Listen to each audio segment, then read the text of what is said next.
বিশ্বনবী দেখলেন আমার তো প্রতি সপ্তাহে সপ্তাহে যুদ্ধে আহত সাহাবীদের সেবা দিবে কে? বিশ্বনবী কি খেয়াল করলেন দেখেন, সাদ ছিল মদিনার বড় ডাক্তার।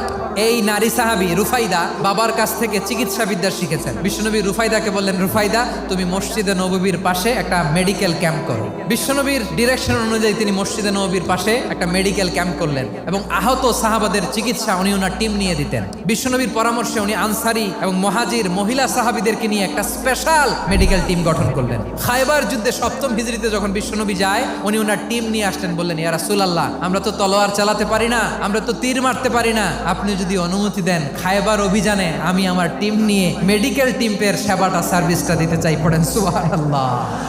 বিশ্বনবী অনুমতি দিলেন, যোদ্ধা সাহাবীদের সাথে মেডিকেল টিম নিয়ে অগ্রসর হলেন। খায়বারের প্রতিটা আহত সাহাবী যারা ইনজুরি শিকার হয়েছেন সবাই রুফাইদা আল আসলামিয়ার এই মেডিকেল ক্যাম্প থেকে চিকিৎসা সহায়তা পেয়েছেন। সুবহানাল্লাহ পড়েন।